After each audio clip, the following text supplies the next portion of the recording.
Troisièmement, je vous demande si vous priez, parce qu'il n'y a pas parmi les chrétiens un devoir aussi négligé que celui de la prière privée. Nous vivons dans un temps où ceux qui font profession d'être chrétiens abondent. Il y a maintenant plus de lieux destinés au culte public qu'il y en a jamais eu. Il y a plus de gens qui assistent au culte qu'à aucune époque antérieure. Et cependant, malgré toute cette religion publique, je crois qu'il y a une grande négligence à l'égard de la prière privée. C'est une de ces transactions privées entre Dieu et nos âmes qu'aucun œil ne voit et qu'on est, par conséquent, souvent tenté de laisser de côté ou de passer outre.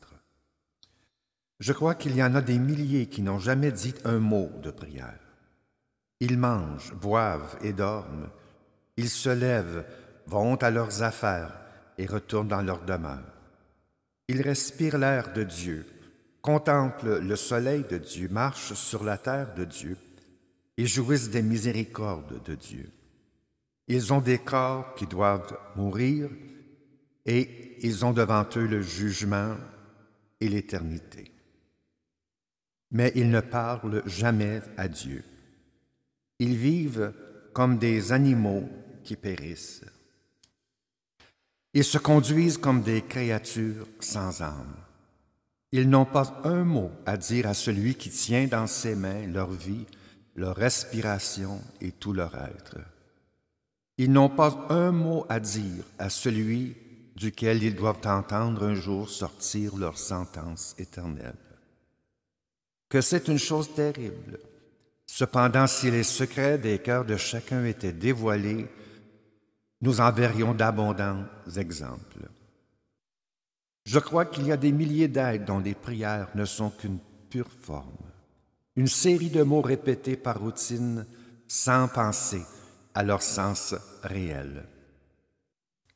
Ils récitent le Notre Père, la prière dominicale, mais sans le moindre désir que les demandes qu'elle contient soient exaucées. On peut en penser ce qu'on voudra, mais il n'est pas moins certain qu'aux yeux de Dieu, ce n'est pas là prier. Là où le cœur n'est pas, il peut y avoir le mouvement des lèvres et le bruit de la langue, mais il n'y a rien de ce qui plaît aux oreilles de Dieu. Il n'y a pas là de prière. Ne soyez pas étonnés quand je dis qu'il y en ait peu qui prient. Pourquoi un homme prierait-il quand il est indifférent aux choses spirituelles, quand il n'a aucun sentiment réel du péché, qu'il ne sent en lui aucun besoin spirituel, aucune foi dans les choses invisibles, aucune aspiration pour la sainteté et aucun désir de posséder les cieux? De ces choses, la grande majorité des gens ne sait ni ne sent rien. La multitude se précipite vers le chemin large. Je ne peux pas oublier cela. Et c'est pourquoi je vous dis avec force, je crois qu'il y en a peu qui prient. Ne savez-vous pas quelle est la vie que mènent tant de gens? Pouvons-nous réellement supposer que des personnes prient pour être préservées du péché quand nous les voyons s'y plonger entièrement? Supposerons-nous qu'ils prient pour être préservés du monde quand ils sont entièrement absorbés par ses poursuites? Pourrons-nous dire qu'ils prient réellement Dieu de leur accorder la grâce de le servir quand ils n'en témoignent pas le moindre désir? Oh non, il est aussi clair que le jour que la majorité des hommes ou ne prient jamais Dieu, ou ne pensent pas à ce qu'ils disent quand ils prient, ce qui est exactement la même chose. Quand je considère quelle est la vie de ces gens, je crois qu'il y en ait peu qui prient. Je me souviens d'avoir entendu parler d'une dame qui était très désireuse d'avoir la visite d'un ministre dans sa dernière maladie. Elle lui demanda de prier pour elle.